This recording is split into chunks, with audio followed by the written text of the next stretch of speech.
Opinions stated in this podcast should not be used as evidence. Assume that any cited evidence can be found in the related Candor Briefs releases. Thank you, and welcome to Former Partners.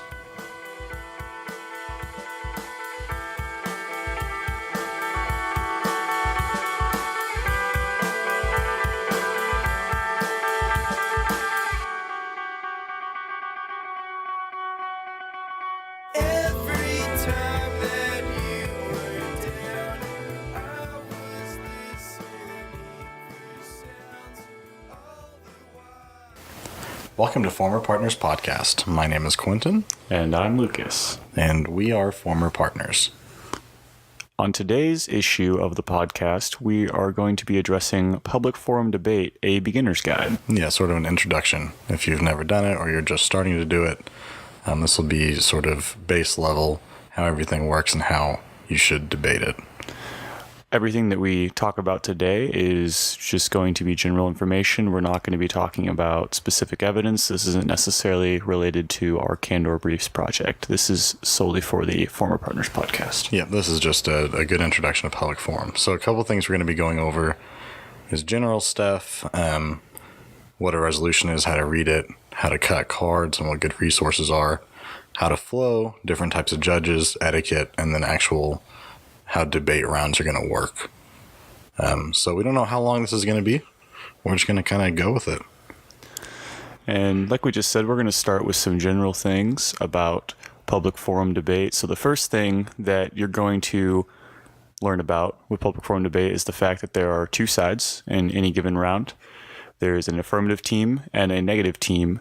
And those teams are either affirming, which is supporting, or negating, which is saying, hey, this isn't okay, a resolution. And we'll talk about exactly what a resolution is here in a second.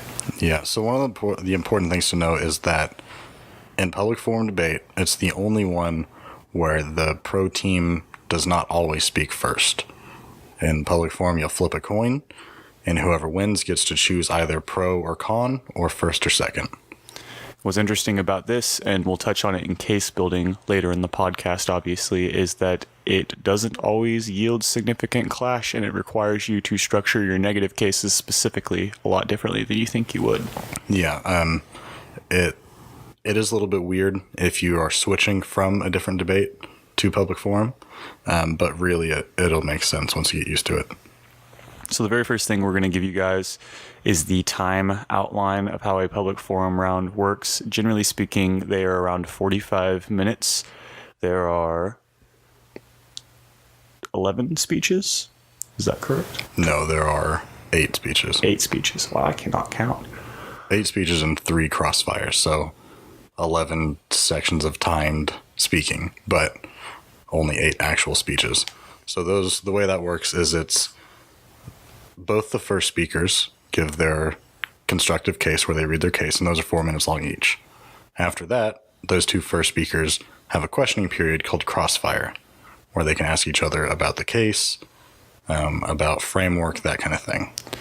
Following that, you'll have the second speaker from both partnerships approach, and they will do what we refer to as our attacking speeches. And this is where they're going to go over the contentions or observations brought up by the opposing team, and they're going to do their very best to counter them or use a logical loop of some kind to get out of it. After that, those 2 second speakers will also have their own questioning period, the second speaker crossfire. And then the first speaker comes back up and will address the attacks made on their case and do what's called the rebuttal speech, where they rebut the attacks. They say they attacked by saying this, and this is why that is wrong.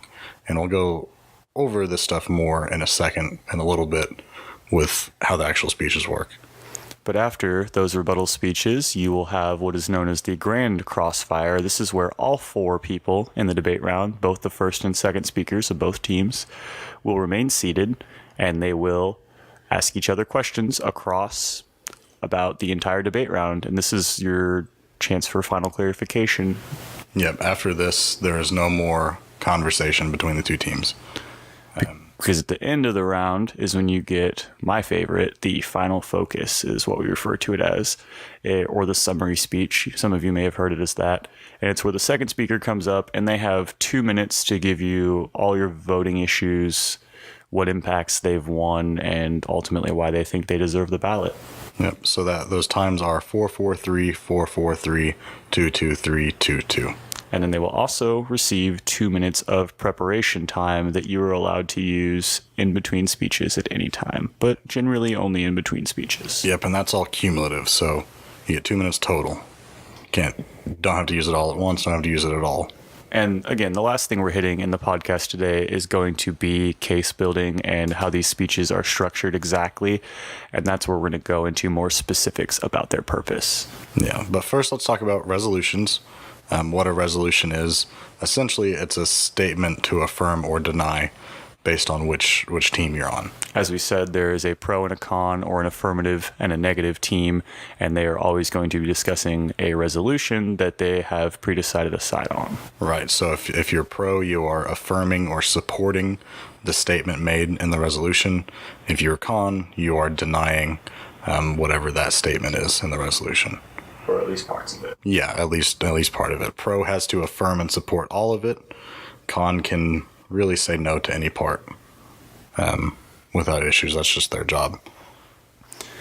In policy debate, which if you're here right now, you may not necessarily know what that is, but that's fine. The resolutions generally contain, or rather they don't contain, but require the production of an actor and an action, which an actor is someone like the U.S. federal government, a group that has power and the ability to cause something to happen.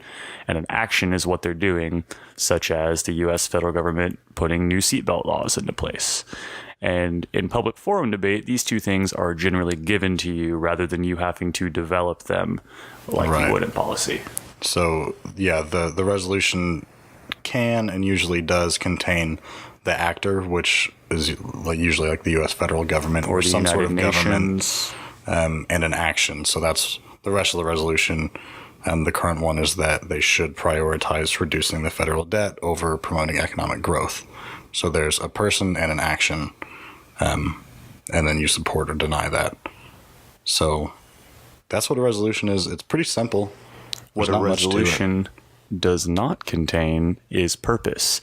And that's what you are there to provide for the judge. Oftentimes, these actions are being taken, but the resolution does not say why they're being taken. And that's your job as the affirmative or negative to say, oh, we need to take this action because of X, or we should not take this action because of X. And that's where you get some freedom in it that's fun for public forum, for sure. And the things you're going to be saying 9 times out of 10 on why you should or should not do it is going to be either evidence or just something you've pulled from one of your resources. So what a good transition, Lucas. Thank you. I've been following our outline pretty closely this time. That was beautiful. That made me feel good about this episode. Also, if you are watching this episode... Watching? That's a good point. If you are listening to this episode, we want you to know we really appreciate you. We are still very young in doing this. All feedback is appreciated. If you have any suggestions, if you just want to shout out, if you have some questions, send them to us on Twitter. Yeah. At Former Partners Podcast. No podcast, just at Former Partners. My apologies, just at Former Partners. I should really know this by now. Yeah. As you can tell, Lucas doesn't run. I run the page, so... Yeah, I'm not exactly looped into the social media side of things right now. I've been trying to give my brain a break in that part of my life. Everybody needs a break sometimes, man. But like we were talking about, resources and evidence cutting, that's mostly what you're going to be talking about in regards to a resolution. So we wanted to talk about what are some good sources, what are some medium sources, what are some bad sources, and what are some sources. Right. So one of the good sources are public databases, such as Google Scholar. You can get there from typing scholar.google.com, and that lets you do a general search term like you can with Google, except it will bring back research articles and just really good, high-quality evidence and information. Depending on how your school is set up, if you're a student listening to this right now, you maybe even be able to go ask your librarian. You probably have way more than Google Scholar available to you. A lot of them will even cross-reference with your books, and there will be things written there that you cannot find on the internet. So this is a really great place to go. Yeah, talk to your librarian about whatever database you use at your school.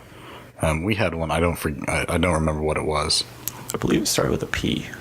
Yeah, I don't know. Regardless, there's loads of them, and a lot of schools pay a lot of good money, and a lot of students don't even use them. So use those resources while you have them available, because once you graduate, it won't be free anymore. Yeah, I wish I still had access to that stuff. Another good source or sources are think tanks. This is things like the Heritage Foundation, the Brookings Institute, Cato. These are just high quality groups of people doing research and diving deep into issues, and they put out really, really good work. And it's almost always for the purpose of being informative, and that's what we use as the distinction for why this is a good source, is that the primary purpose of the publication is to be informative, not to entertain. Right, and non-biased. There's no personal agenda between whatever opinion they've put out. It's just they generally try to stick to the facts and show what that means for any given topic. If there is a personal agenda from sources like these, it's not coming through very clearly. So these are definitely some good places to go. Now, what we would call a medium source, I would say medium to high, medium to good source, would be news media, such as the New York Times, LA Times, CNN, Kansas City Star, The Atlantic, Telegraph. These are all just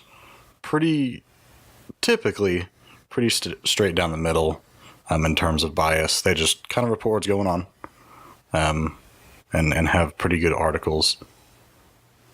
But at the same time, a lot of these media sources or news media sources, excuse me, are just that. They are news media, meaning that there is a secondary purpose of entertainment. They're trying to get people to read these things. So there's a chance that there could be some bias in there.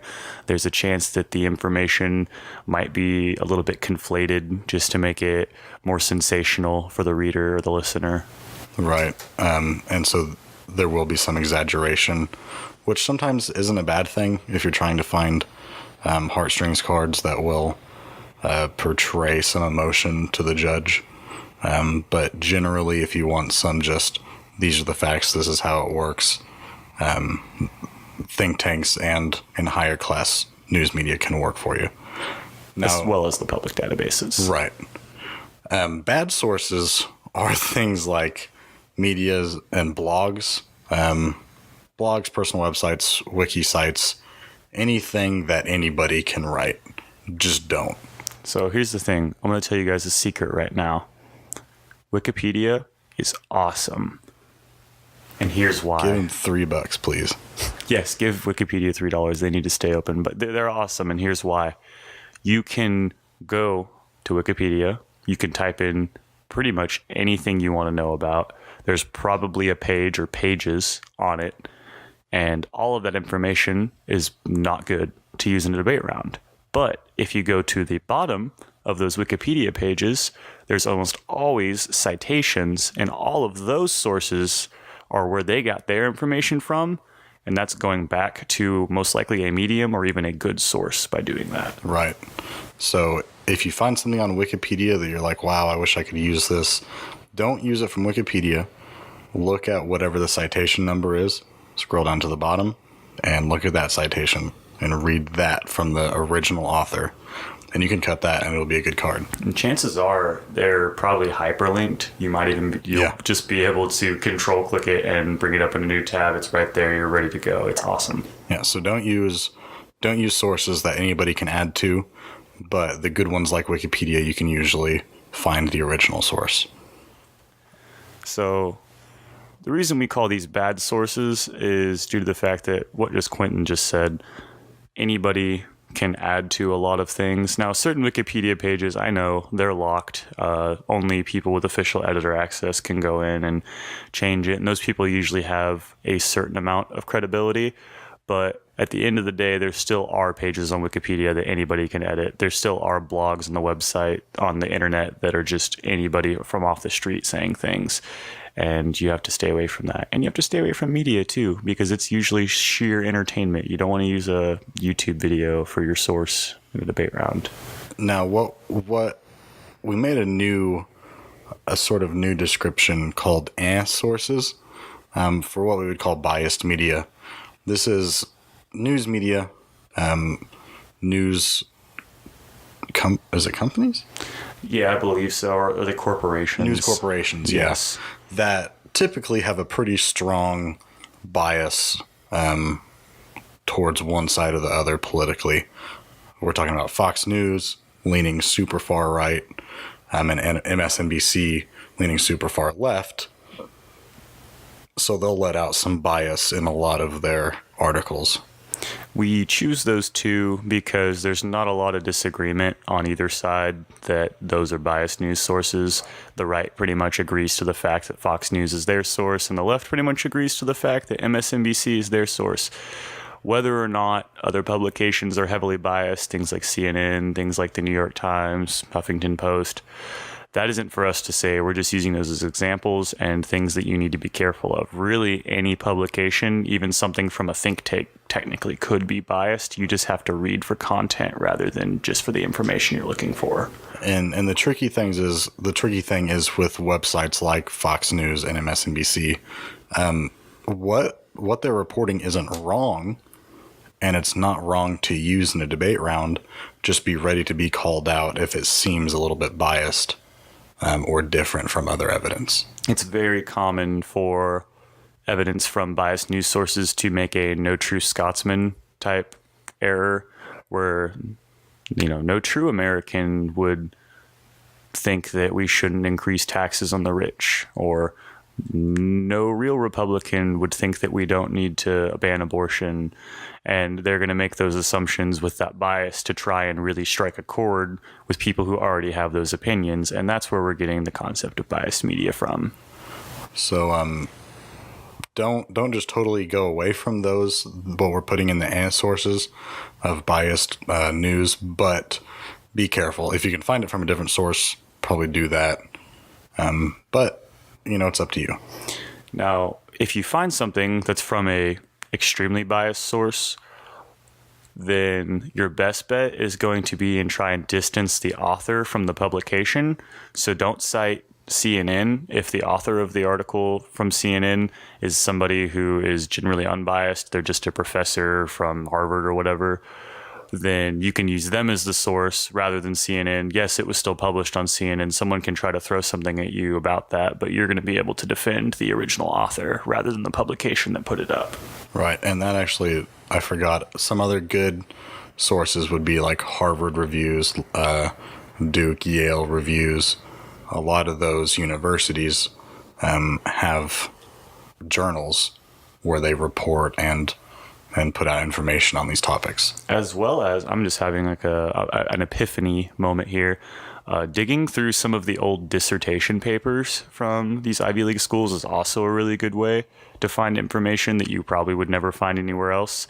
You might not realize that someone 35 years ago did their doctorate on whatever debate topic you're now doing it on, and they might have had a whole different perspective on it than anybody in the modern day does, but it still holds true because it was such a high-level publication originally. And I've found some of my best evidence digging through backlogged info like just that. Weird stuff. Weird good stuff. Now, that brought up another good point. How old is too old for public forum? There isn't such a thing depending on the nature of the evidence. Right. So if it's theoretical, or if it doesn't have specific, like, by this date this will happen, it can always be used. But generally what I try to do, because public forum is a debate based around current events, you can find a lot of evidence from recently. I tend to use older evidence in framework arguments, and honestly, using it in a framework argument really sets up more credibility, because if you can use it in a framework argument and then your opponent can't show a counter to it, then you can say something along the lines of, well, Judge, our framework was true 40 years ago. It's true today, blah, blah, blah, so on and so forth. You should vote for us. Yep. And if you don't know, framework is just setting up for the judge how they should judge the round based on whatever you say, whether it's based on the greatest good for the greatest amount of people, or lives, or economic impacts, that kind of thing. That's framework telling the judge, hey, this is what we're debating, so you should vote for whoever team does X better. And that's what framework is. So one thing I want to talk about is, what is a card? you'll hear this term used all the time. Do you have this card? I cut this card. That card is three things. One, a tagline, which we'll talk about in a second. Two, a citation, which we'll talk about in a second. And three, the evidence itself, which we kind of just talked about sources. So what is a tagline? A tagline is a 3 to 5 or maybe 7 word introduction to the evidence itself that has purpose and has some sort of impact with it. One thing to know is you shouldn't power tag, which power tagging is when the tagline doesn't exactly match what the evidence itself says.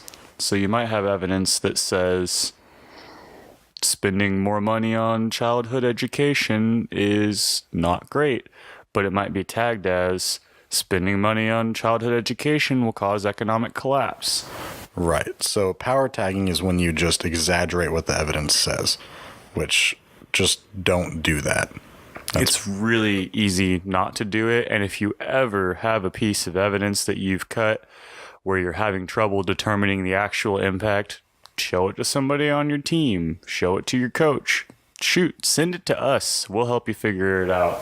We would love to be a resource to you guys. The next thing is citations. That is the part of the card that actually shows who wrote, where the evidence is from. Now, the rules state, at least under the NSDA, that a citation needs an author, a date, a publication source, the title of the article or whatever, the URL so that you can pull it up, and the date that you accessed it. So whatever date that you actually copied, pasted the card, took it out of the article and put it on in a document, put the date on. Now, if it's from a magazine or a book or anything, you also need the title, the chapter, and the page number of whatever part you're using. Circling back just for a second, because I think we might have skipped something in talking about what a tagline is, where we said it's a 3 to 7 word introduction to the card that has purpose/impact. What that means is if you have a piece of evidence that's about childhood education good, then you need to make sure that that's conveyed in the tagline of the card. You don't just want to read the title of the article, which might be how early childhood education affects you and your children. And then the impact that you're trying to pull from it is actually that it's good for the economy. And those two things don't really follow. Your tagline should just be a brief indication of what the evidence says, so that if your opponents or your judge doesn't hear the card itself, they know what the argument is based on the tagline. And that's what's going to help you with instances of different kinds of judges, whether that be a lay judge or a flow judge. And we'll talk a little bit more about that in probably like 2 or 3 minutes. Yeah. And so the last thing to know also is that SDA rules say if you are cutting evidence, you have to have the full paragraph. So you can't just copy and paste a single line or a couple lines. You have to copy and paste the whole paragraph. And then from there, you can choose what to read and what not to read. Now, also don't leave out certain parts that say the opposite. If it says something like childhood education is not beneficial, you can't just choose not to read the part that says not and say childhood education is beneficial. Exactly. That is that's just abusive. Cheating. Yeah. You will get called out and probably disqualified. At the very least, most people are going to lose respect for you. If the judge is paying attention at all, they're going to flip around the other team. It's just not worth it. Don't do it. Yeah. I mean, I would disqualify based on that. It's easy to do on accident. So again, if you're not sure what a card is actually saying, check with your coach, check with a teammate, check with one of us even. And real quick tangent that's relative to debate. Do you know why they're called cards, Quentin?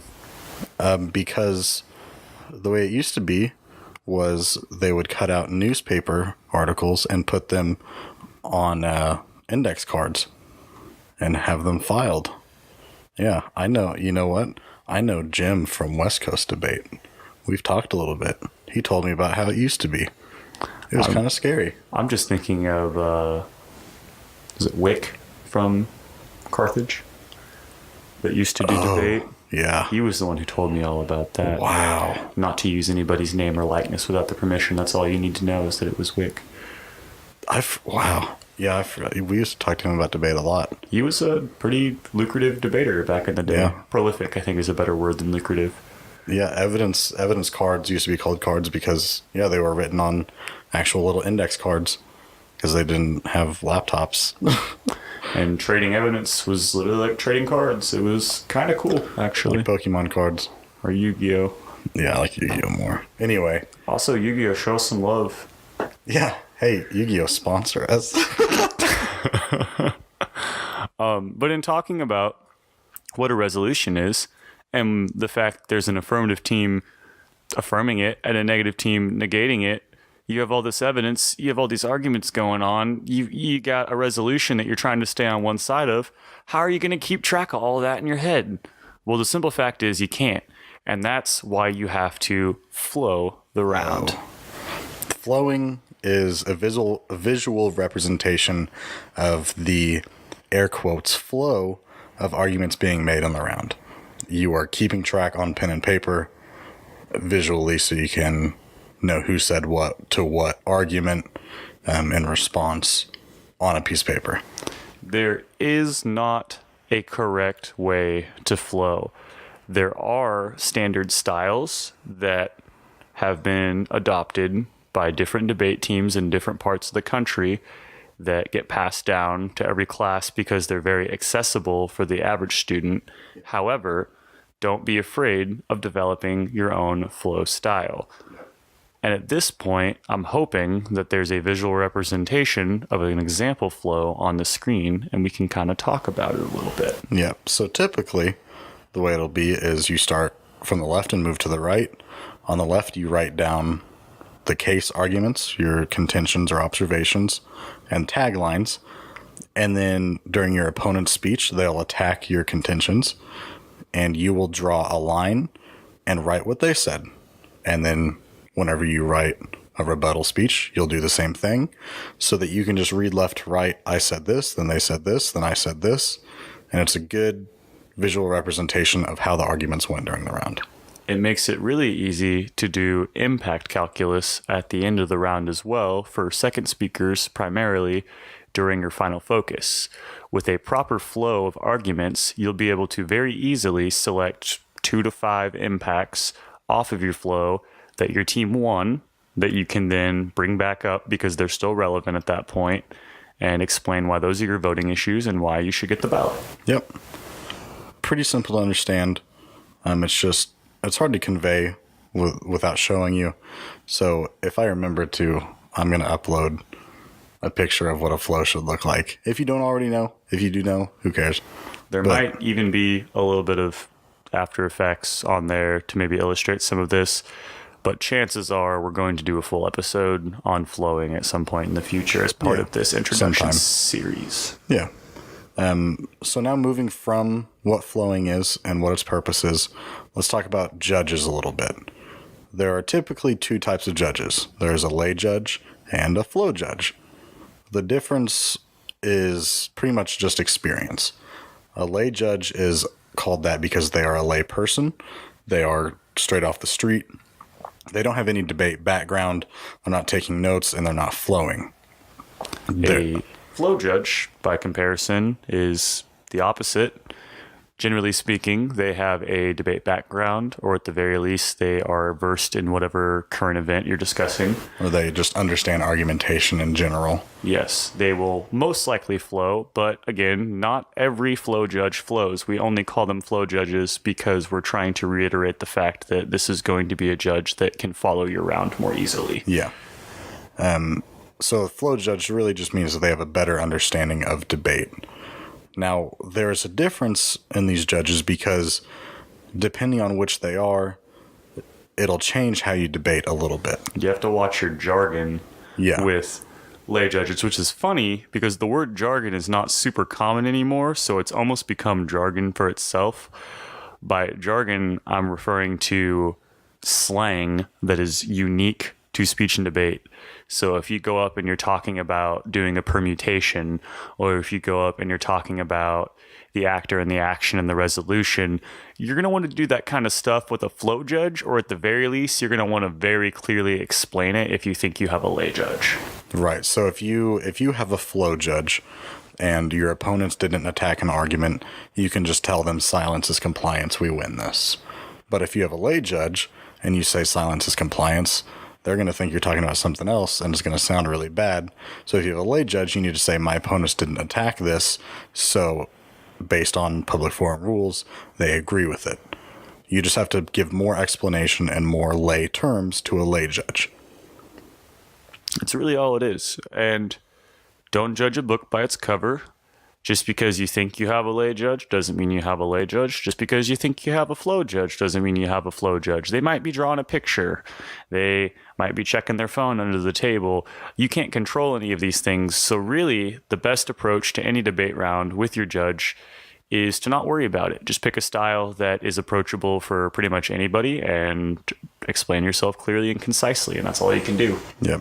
At the end of the day, I have two things to say here. First, at the end of the day, a flow judge and a lay judge, it's not going to be their fault that you won or lost.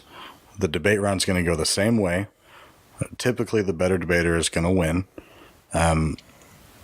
But sometimes there is that chance. So there's nothing wrong with asking a judge, hey, do you have any experience with debate? Will you be flowing? That kind of thing. No. Just so you know. Don't chat up the judge too much. Yeah. And don't try and be the judge's friend, because, Quentin, who is the judge? What? Who is the judge? Are you kidding me right now?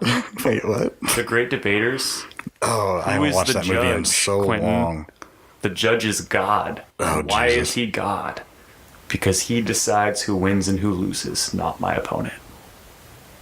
I remember that scene now. I just got goosebumps. Thank you, Denzel, for that wonderful performance. Also, Denzel, show us some love. Please sponsor us. Hey, Denzel, give us a sponsorship. Because that movie was fantastic, and it brought a lot of positive attention to speech and debate, just like we're trying to do, just not nearly on large of a scale. Yeah, you should watch The Great Debaters if you haven't. It really won't help you with public forum because they're doing something entirely different. But it's closer to extemporaneous debate than anything. Yeah, it's pretty cool, though. Yeah, it's a good movie. It's got great actors in it, and it's a really good way to introduce yourself to debate if you've literally never seen anything about it before. And it will make you feel good about doing debate. It'll make you feel cool because Denzel Washington is in it. Denzel Washington is cool. Now, we were talking about chatting up the judge. That kind of bleeds over into etiquette. Etiquette is the do's and don'ts of debate outside of a debate. Actually, no, in a debate round too. These are also our opinions on what etiquette are. There isn't a literal debate etiquette book, but in our experience, these are the things that rub people the wrong way. So in our circuit, everything's different regionally. That's true. So in Missouri, the Misha circuit, this is our experience. These things rub people the wrong way. Maybe refrain from doing these, or at least do it in a way that's not too risque. Yeah, and the point of this is, in our experience, doing these things loses you rounds. But not doing these things won't really hurt you. So we typically just stayed away from these things because it didn't set us back at all, but possibly doing these things could have. One of these things is talking with your partner during opponent speeches. Just don't... It's so rude. So you're standing up there and you're giving your case constructive read, and you get to your second contention, and the first thing you hear someone say is, "Oh man, that's a lot of crap," under their breath. And I don't know about you, but when someone interrupts me, and when somebody is a naysayer to what I say before I even complete my thought, it's somewhat frustrating. Very frustrating. And it's a really good way to get on the wrong side of your opponent. If your judge is paying attention, especially if they're a flow judge, and if they hear it, it's a good way to get on the wrong side of your judge. So just don't do it. And there's actually a couple tips and tricks we can give you of how to get around it. First would be sticky notes. Yes, they saved us so many times. Just literally whatever you're thinking of telling your partner, just write it down in shorthand on a sticky note. You can even hand it to your partner in the middle of their speech. So if you need to communicate something to them right then, write it down on a sticky note and just pass it really casually to your partner without breaking their concentration. Yep. More on this too is don't shake the judge's hand. It's weird, honestly. No one's in question of the fact that what the judge is doing today is respectable. They're giving up their time and, well, mostly just their time, and they're putting in hopefully some effort to provide you guys with a positive experience with debate and to give you some excellent feedback and criticism. You don't need to go and show them how awesome they are. They already know, I promise. Plus, shaking the judge's hand, at least from where we're from, was often viewed as a way of trying to sneak a look at the ballot. Yeah, I was about to say, when somebody tries to shake my hand after a round, I think they're trying to see the ballot. And I'm not here to show you your RFD before you receive your ballots back from your coach. Now, if your coach decides to tell you your record before results are posted, that's totally that's at up your to them. coach's means. Like, that's not a wrong or a right thing. We don't have the authority to say one way or another on that, but just probably avoid looking like you're trying to sneak a peek at what the judge might have been doing on their side of things. Because, again, who is the judge? Judge is God. And they decide who wins and loses, not your opponent. You don't need to go up there and shake their hands because the decision's already made. Also, some people just like personal space. True facts. And don't want to shake the hands of 16 and 17-year-olds when there are so many people around and so many germs flying around. Part of it for me also is like, I remember debate. I remember like not washing my hands for an entire weekend pretty much. I don't even want to shake your hand right now because you just said that. I just mean there's so much going on. There's so many people. It is a ground for growing germs.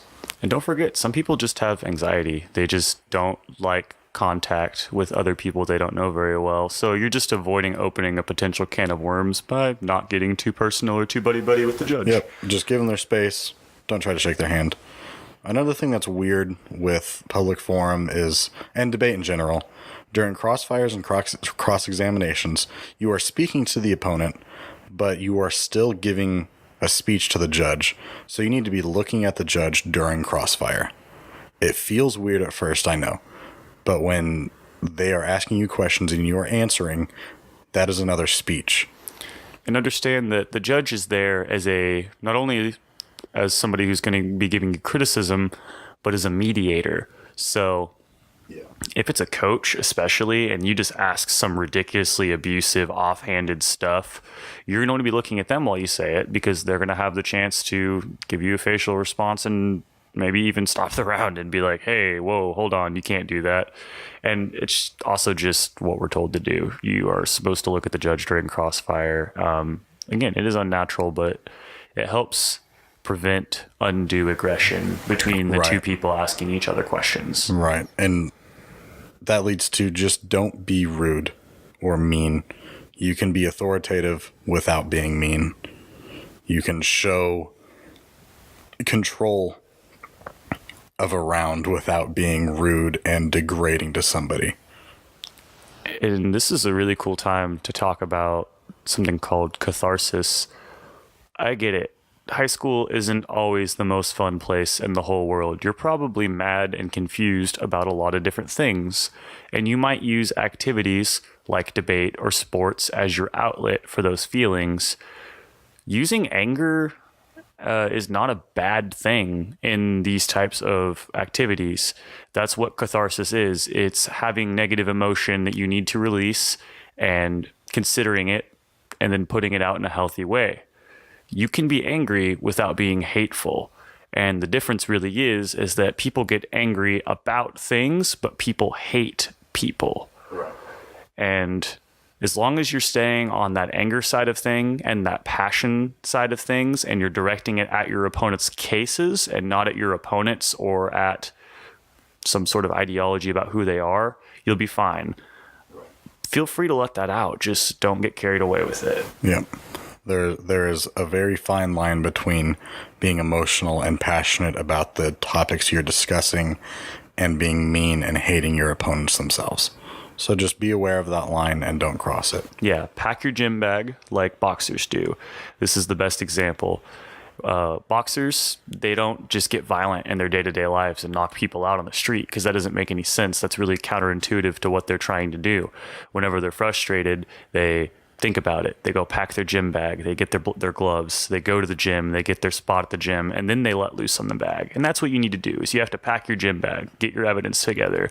You have to go to the gym, go to your tournaments, get your schedule, and you have to let it loose in the bag. You have to show that catharsis, show that passion, but not show hatefulness or hatred.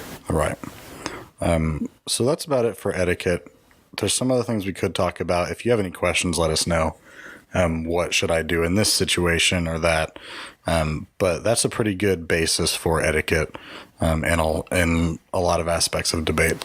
If you have any interesting or funny stories about times that etiquette was breached in one of your rounds, feel free to send those to us on Twitter at Former Partners.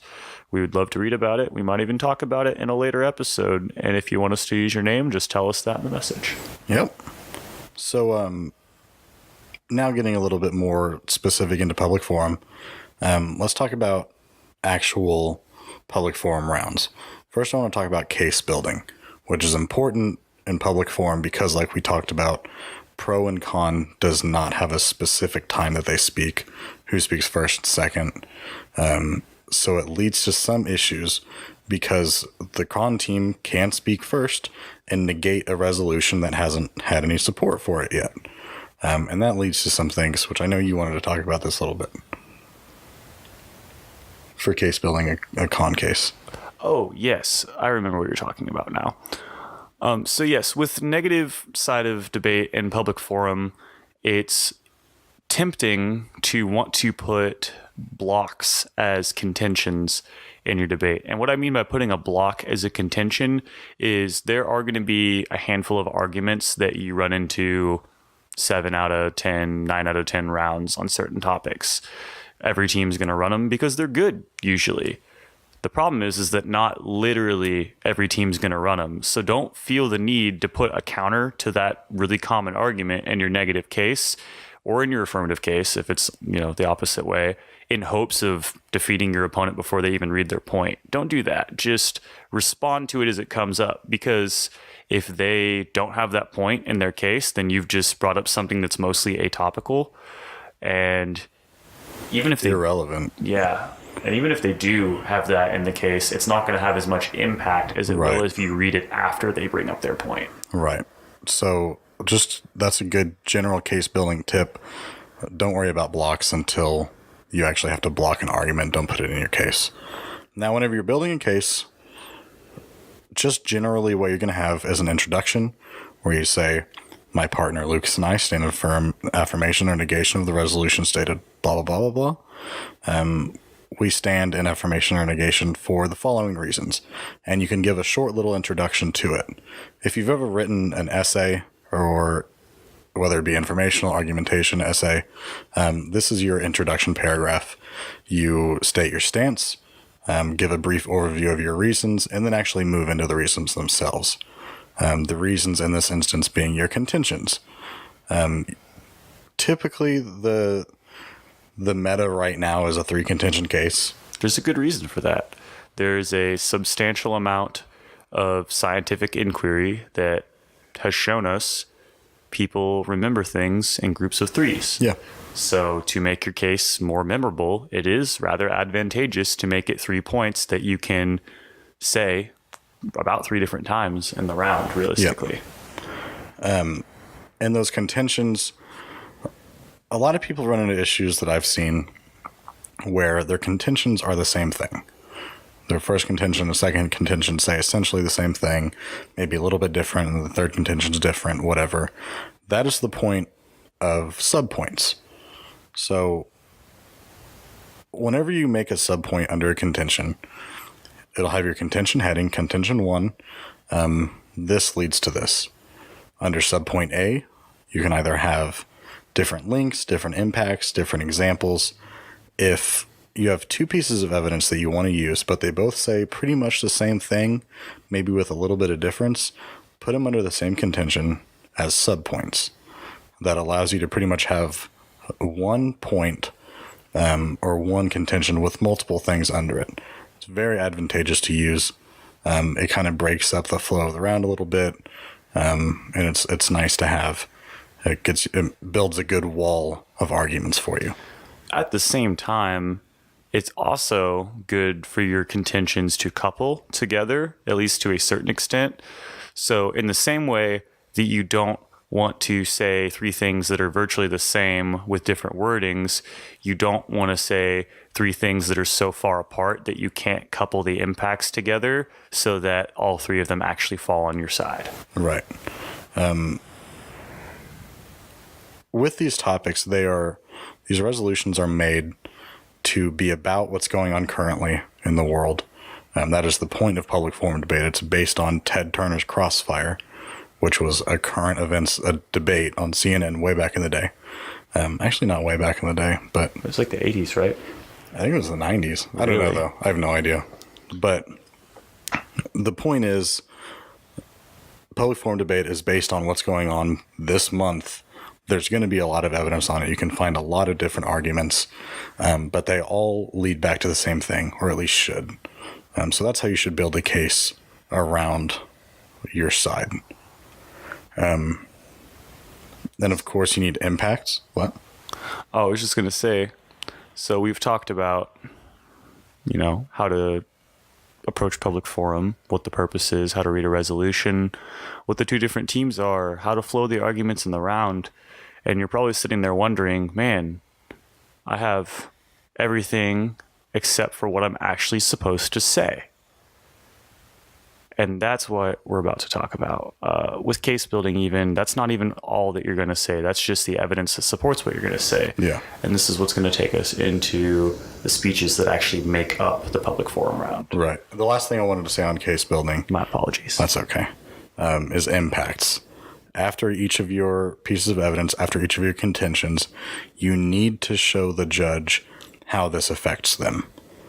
Because whenever you're reading evidence, a lot of times there is different examples. There are different words being used that you, who has done a lot of research on it, knows what it means. But to the judge, they don't know why it affects them and why they should vote on that piece of evidence. So you need to be able to tell them, because of this, you're going to have higher taxes, or this many people are going to die and it's going to affect you this way.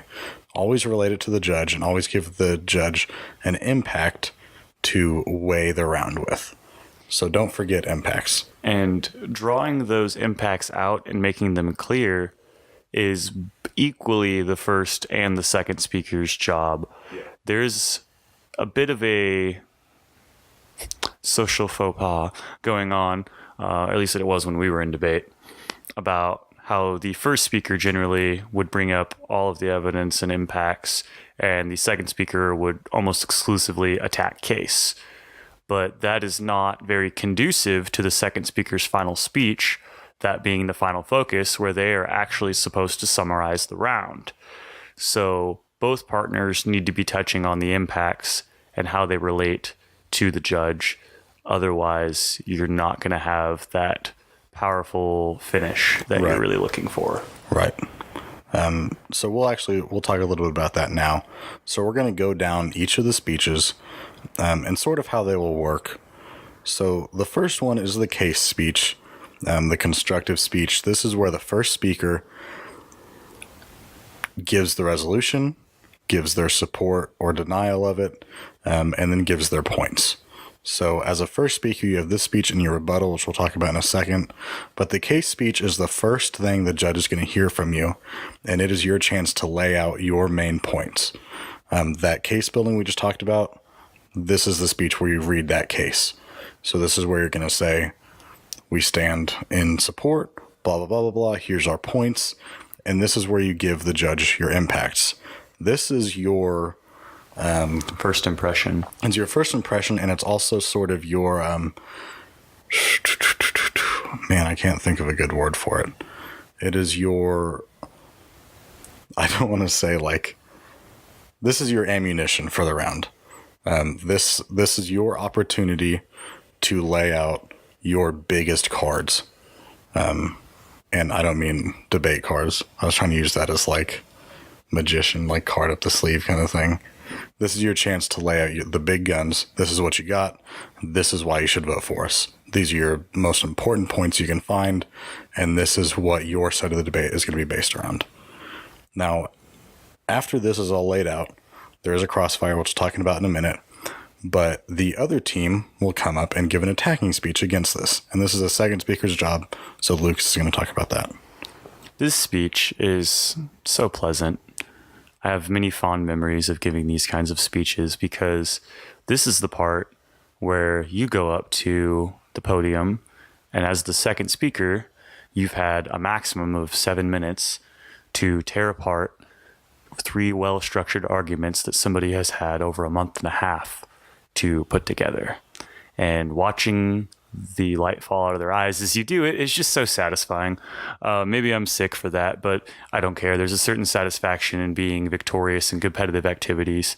And what you're going to be doing in these attack speeches is just that. You're going to run down the case that was brought up by the affirmative team in a very similar fashion. Going down it in the exact same order that they went down it is very conducive to proving your point, because it helps keep the judge on track. It's going to help keep you on track. So it's essentially going to go something like this. You're going to walk up there and you're going to say, my partner Quentin and I stand in firm negation of the resolution today that says resolved da-da-da-da-da, starting with my opponent's first contention. And their first contention, they said this and they had this impact. Well, to counter that, we have a card from the CNN in 2018 that says that's actually not true. And their second contention, they said, well, your team's dumb. Well, to counter that, we have 2 pieces of evidence, one from the Brookings Institute in 2018 and one from blah, blah, blah, that says that actually, no, you're dumb. And their third point, you'll do the exact same thing. And there's a secondary job that exists for the second speaker in this attacking speech. And due to the fact that it's only a 4-minute speech, you're going to want to save about 45 seconds for this secondary job. And that is after you finish attacking your opponent's case, you should then, if you can, time allowing, go back to your case and re-hit your main impacts and reiterate those to the judge, and maybe even show how some of your impacts might directly clash with their impacts and even cancel them out. And if you can do that every time you go up and give an attacking speech, move down your opponent's case methodically, re-tie your impacts against theirs and show why you support the resolution better or why you negate the resolution better, you're going to be doing your job perfectly as the second speaker. Yep.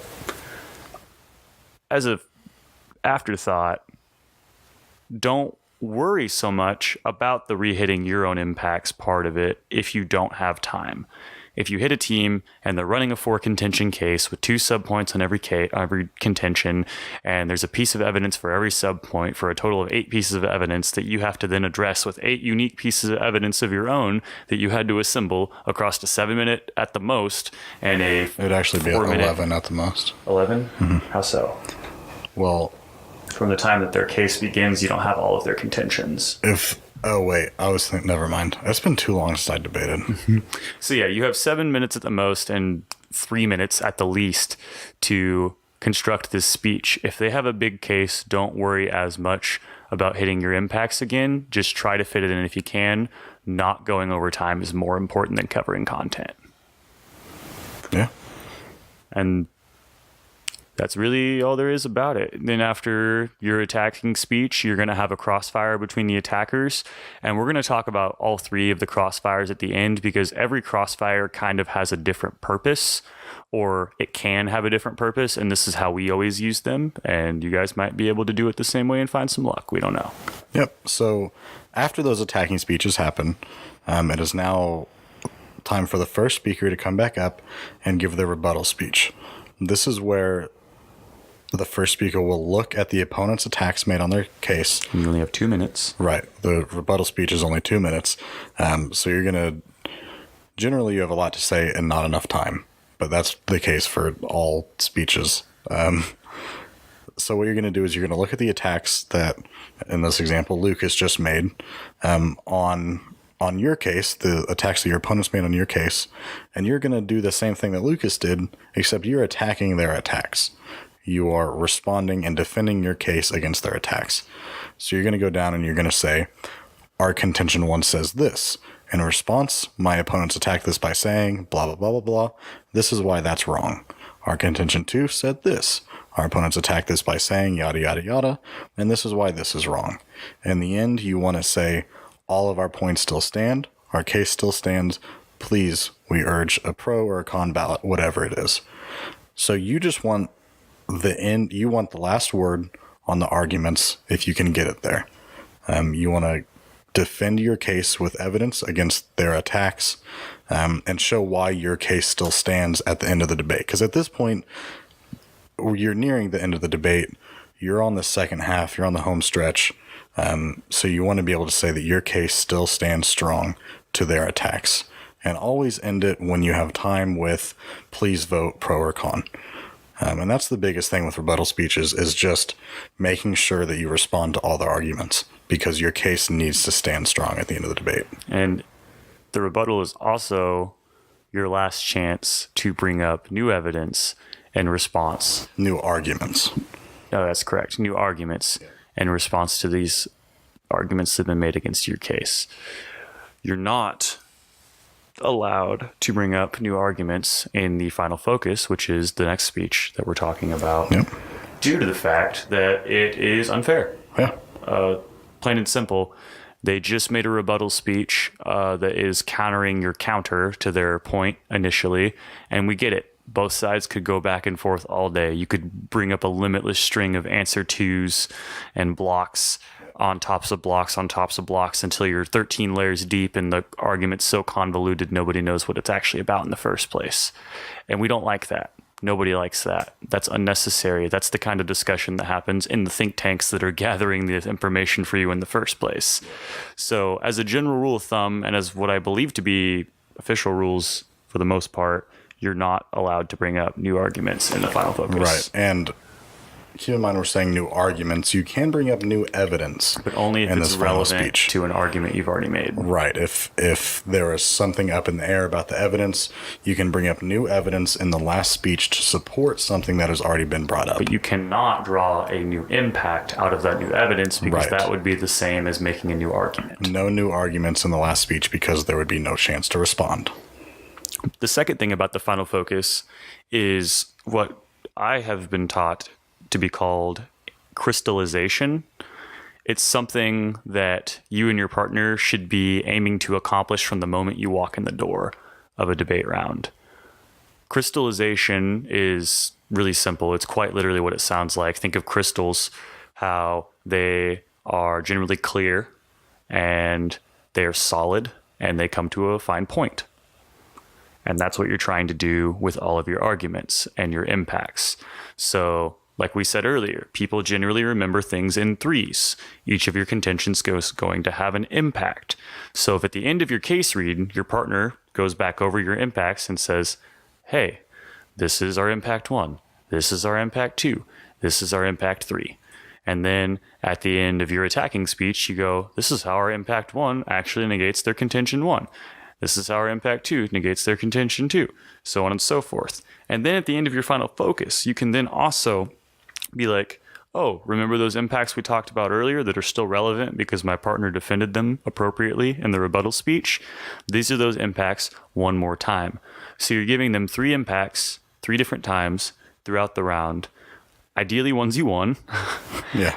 And that's going to be your best chance for getting your arguments to come through clearly to the judge. So just remember, crystallization. Keep it clear, keep it solid, and bring it to a fine point. And what was it that you always said? You always said, tell him what you're going to tell him, and then tell him what you told him? Yes, that is not what I always said. That is what Mr. White, or Brian White, if you rather, from Carthage High School taught me, is that you do. You tell them what you're going to tell them. That's the beginning of your case. You go, today my partner and I will be discussing points 1, 2, and 3. Let's go ahead and get into point 1. And then you tell them, this is point 1. And then you tell them what you told them. And our point 1, we said this. And our point 2, we said this. And our point 3, we said this. For those 3 reasons, please vote for us. And maybe it sounds simple. It's because it is. Yeah. Debate isn't hard. What makes debate difficult is the quality of argumentation involved. It is not the actual structure of the round itself. Right. KISS. Keep it simple, stupid. Exactly. This is not an event that's meant to confuse anybody who's watching. This is not an event that is meant to be difficult for those participating in to stay within the structure of. Right. This debate is literally meant for somebody to walk in off the street and understand what's going on. Maybe all they've heard about is a couple things they saw on CNN, and they already have a biased opinion about it. It doesn't matter, because if you come in with 3 strong impacts that you reiterate to them 3 different times, they're at least going to have those thoughts in their head, and it might just sway the ballot in your favor. Yep. So that's the basis of the speeches. Now, like we talked about, in between the switching, so when first speeches are over, there are crossfires. The way that works is first crossfire is both first speakers coming up. Now, kind of going back to etiquette a little bit, typically whatever team spoke first gets to ask the first question. It is totally allowed to say, since I spoke first, may I have the first question? That seems to be everywhere. Well, it's pretty fair, because you might ask yourself, why does it matter who has the first question? It doesn't necessarily matter, but going second in a public forum round is somewhat advantageous. Yeah. So to kind of offset some of that advantage and to give the first speaking team the best chance to clarify anything they might have missed in your case, you give them the first question. Yeah. Now, the purpose of crossfire is a couple things. After the first speeches, anyway. This is the first round of crossfire. Right. So the purpose of crossfire can be used for clarification. Hey, what was your first contention about? What did that mean? Who was the source on it? Can we see it? That kind of thing. It can also be sort of an attack. If you disagree with something in their case and you already have an argument for it, you can attack it, but it needs to be in the form of a question. So you need to be able to say, wouldn't you agree that your first contention says this, blah, blah, blah, blah, blah. Or did you know that actually this is the case? That kind of thing. Whatever it is, it has to be a question, and there should be a clear question and a clear answer to it, and then that part is over. You have to be careful, though, because someone's going to totally hit you with the objection, the witness is testifying, if you're not careful. And by that, I mean, you're going to go up there and try to give a speech in crossfire. Right. Don't do that. Crossfires aren't speeches. Keep your answers short. Keep it simple. Give some explanation if explanation is required, but don't try to speak for the whole 3 minutes because it looks bad on you. It doesn't do what you think it's going to do. It's not going to give you this upper hand because it just looks bad. And yeah, it'll piss some people off. For first speakers, my favorite questions for first speakers to ask, and Quentin would almost always ask these because he knows I loved it, is to ask the other person to, if they have a strong argument that's maybe rather technical, say, hey, could you explain your first contention to me again in your own words? And see if they actually understand what their evidence says. That doesn't mean you're going to beat that argument, but it means you might be able to illustrate to the judge that they're not making that argument. It's being handed to them by the card. Right. Make sure they understand it, because if they do, that's a good thing. Everybody understands it more because of their explanation. And if they don't, that gives you a good opportunity to destroy it. 100%. Now, another great question to ask in the very first crossfire, if you're first speaker, which is something I like to do a lot. Can I see a copy of your case? Can I see a copy of your case? Yeah, always ask that. But also ask, for one, what their biggest impact is or what their biggest argument is. And then just ask them straight up, if we can prove that this is wrong, should we win? So that gives them either, one, the opportunity to say, yeah. And that lets you get a clear shot at winning. Or they're going to say, well, no. And that gives you a chance to show the judge, well, this must not be that big of an impact then. It is it's a catch-22 question. You're catching them between a rock and a hard place for sure. So always ask them whatever their biggest point is, straight up. If we can prove that this argument is untrue, should we win the debate round? You have to be careful, though, because what you're doing there is you're setting an expectation for yourself on the round. Both teams have then agreed that there is a specific thing that needs to be satisfied for one team to win. Right. So Don't ask that if you don't have an argument for it. exactly. If you set up their kingpin argument to be the one that has to topple for you to win the round and then you can't beat it, you just doomed yourself. Right. So what about second crossfire? What were your strategies there? I almost never had questions for anybody. See, as a second speaker, I would say everything I had to say during my speech. And really the only questions I would have to ask during my second crossfire was anything that Quentin, or in this instance, that your first speaker, your partner, would want you to ask before their rebuttal speech. Oh, yeah. See, if there was an attack I wasn't sure of. Because at this point, you're writing a rebuttal. If you're first speaker, I would say, Lucas, can you ask about this? I don't know what they're saying here. And this is actually a good time to bring up the preparatory time that we brought up earlier. There is 2 minutes of prep time granted to both people or both teams in the round. I would recommend not using prep time before crossfire, except I don't think you can. You can. No, you can't use what? You're allowed to. It's just pointless for the most part, except for this instance where you might have a handful of things that you really need your partner to ask them. But even then, I wouldn't use your prep time. I would just have your partner write it on a sticky note and hand it to you as you're going. Yeah, this is where that sticky notes thing comes in handy. If I'm first speaker and Lucas is up there in his second speaker crossfire round or crossfire time, and I need him to ask a question, I'm not going to say, hey, Lucas, ask him this. I'm going to write it down on a piece of paper, and I'm just going to tap him on the shoulder and hand it to him. Don't disrupt. Just if you have something to ask, he'll ask it for you. He or she, sorry. Your partner will ask it for you. Did you just assume my gender? I did. Your hair's really long. Wow. We're not going to touch that one. That's going to be on the After Hours podcast. No, we're leaving that off the After Hours podcast. Former Partners After Dark coming soon to a podcast near you. So the last thing is the grand crossfire. Oh, hold on. Sorry. Oh. Just really quick with the second speaker crossfire. This is just my style, but I found it to be better to give strong answers as a second speaker and to have the first speaker ask good questions. Yeah. Because generally speaking, the first speaker is the inquisitive one who is presenting your information, and the second speaker is the, what's a good word for it?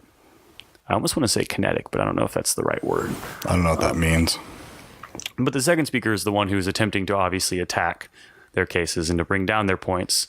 So having a good response to your opponent's questions is only going to illustrate your knowledge of the topic more and more. But again, don't testify. You're not up there to give a speech. Just give a short, concise, simple answer. Second speakers, just know your arguments, man.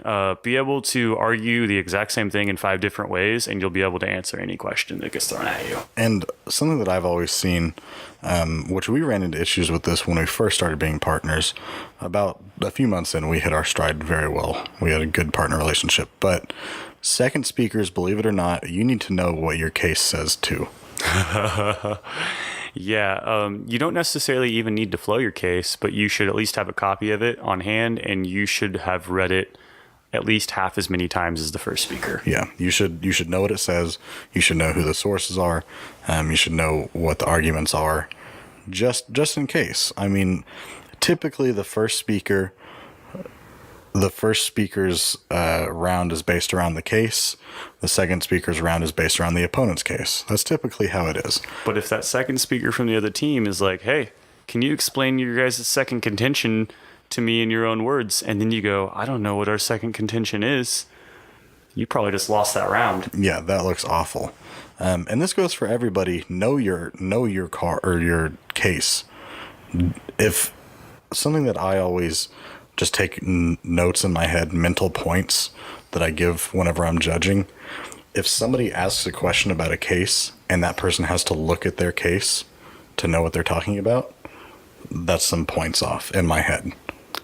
For me, I would almost go so far as to recommend that the first speaker memorize their case read. Quentin did it often, and it was very advantageous for him to be able to even sometimes just to flex a little, to turn the case face down on the podium and just stand there with his arms behind his back and answer every single question about our case they asked with proper citations and direct quotes. And it was just very satisfying, and it's very good for your points in the round. And that kind of thing, also knowing your case, and even, if you can have it memorized, it's hard. I was only able to memorize it because I would read it so much. I would practice at home. I'd read my case to my dad. I would give it all the time when I had the chance just to know it. That helps with giving the speech itself. Something that I always tell people when they are reading case, anytime I mentor or whatever, is whenever you're reading your case to the judge, you are telling them a story. You're not reading them a book. You don't want to be looking down, reading it word for word, and sounding like you're reading it. You want to be looking at the judge and explaining it. You're telling a story. You're not reading the case. If that makes any sense, I hope it does. It makes a lot of good sense, in my opinion. So you need to be able to know what your case says without having to look at it, because it'll help portray that you know what you're talking about to the judge. Now, when you're talking about knowing what you're talking about, it's a good way for us to segue into the Grand Crossfire. I'm going to be honest. I think the Grand Crossfire is a waste of time. I see it as a very polite time suck that exists so that the second speakers have 3 more minutes to write their final focuses. Yeah, I can see that. I also think it's, the pattern of speeches in public forum is pretty evident. Constructive, crossfire. Attack, crossfire. Rebuttal, crossfire. Final focus. Right. So I think it plays a good part. It definitely does exist partly as here's some prep time. But I think it does have an important play in the debate round. Real quick on etiquette and Grand Crossfire. Pretty common rule of thumb that we're all familiar with, and some of you are probably going to hear, is that you remain seated during Grand Crossfire. Do you know why that is, Quentin, or the legend as to why we're supposed to sit? Yeah, I think it's urban myth. I'm sure you've heard the story. I guess when public forum debate first came to fruition, there was a Grand Crossfire where they used to all stand like you do a normal crossfire. And somebody got so heated that they stabbed somebody else in the neck. I don't know. With a pin. With a pin. Not a knife. Not a knife, yeah. Grabbed a nice old a G2, probably. Do you mean Pilot G2 is one of the finest writing utensils that exist on the planet? Pilot G2, hit us up. Give us some love, please. Anyway, stay sitting during Grand Crossfire. That's just how it is. As for purpose of the Grand Cross, it's just a good last chance to clarify, especially due to the fact that you just had the rebuttal speeches immediately prior. So if somebody brought up a block that you don't think is actually a block, you could say, really quick, Quentin, could you, in your own words, explain to me how it is you linked the block against our attack on your first contention? Right. I mean, generally the way it's set up is that the first speaker crossfire is for the first speakers to ask questions about the case speech. Then the second speaker crossfire is for the second speakers to ask questions about the attacking speeches. And then the grand crossfire is to have any questions from anything before this, because the debate round is about to end. There's a total of 4 minutes left. So it's one last chance to say, hey, you never answered this. What about this? Or, hey, you never gave us this evidence that we asked for, etc. Or even to be like, hey, do you remember that thing that we said if we said was wrong and you agreed to, we would win the round? Would you not agree that at this point we've proven it's incorrect? And this is their last chance to give a firm no or yes, and for you to either win the round at that point or to have something great to talk about in Final Focus if they say no and you totally did win it. Yep, it's just one last opportunity to talk about what needs to be talked about before you give your Final Focus. You can even work your impacts in there and tell them what you told them one more time if you want. Yep, just hit that rebuttal or hit that restatement of everything. It's a great opportunity. But I really think that's about it for a introductory bit of public forum. This is going to be part of a 2 or maybe even 3, depending on how long the next one goes, episode series about public forum.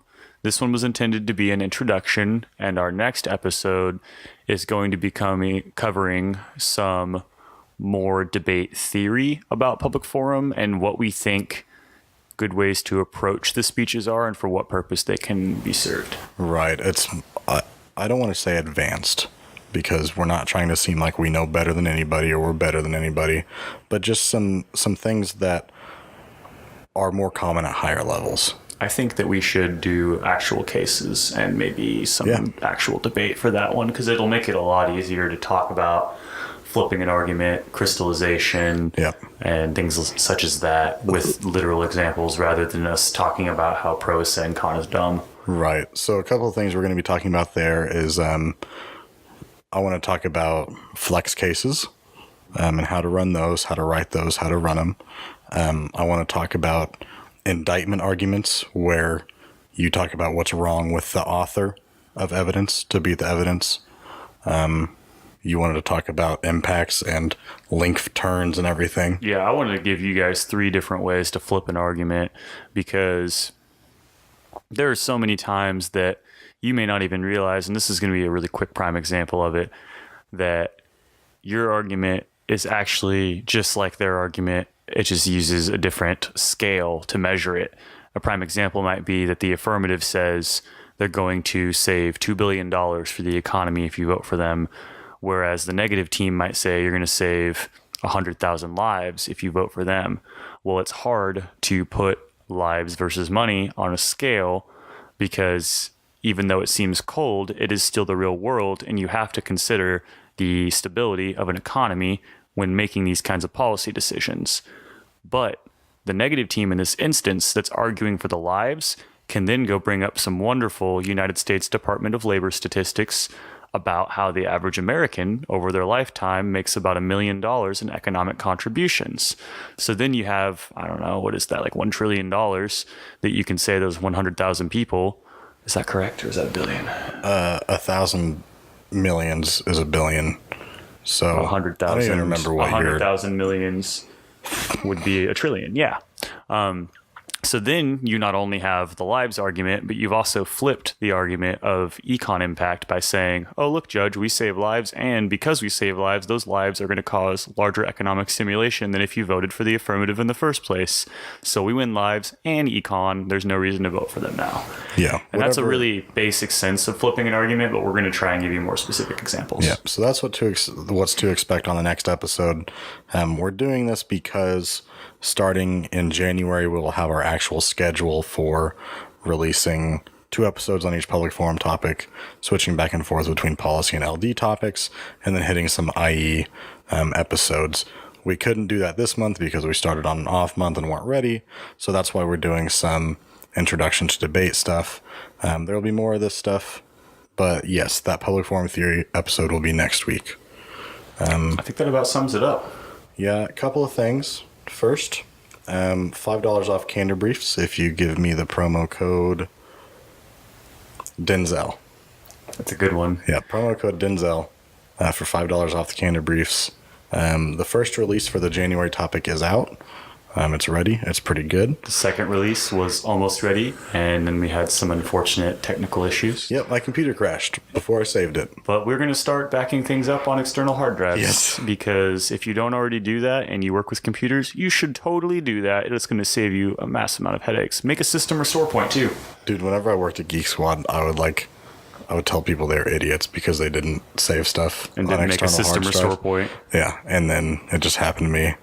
And I feel really bad about myself. So, second release might be out a little bit later, but it's still going to be around the 1st of January. I'll get it done. Who needs sleep? But yeah, Denzel for $5 off the current release if you want it. Email me at candorbriefs@gmail.com. Follow that at on Twitter at candorbriefs, and follow us on Twitter at former partners. As a warm, heartfelt from us to you, we want to wish everybody happy holidays, as it is that time of year. And I think that sums it up for this week's episode of the Former Partners Podcast. I am Lucas. And I am Quentin. Thank you for listening. What do I always say at the end? Oh, I say thanks, enjoy, and good luck. And happy holidays.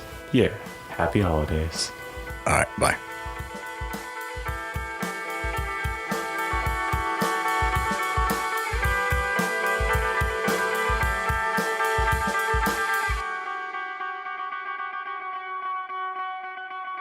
Every time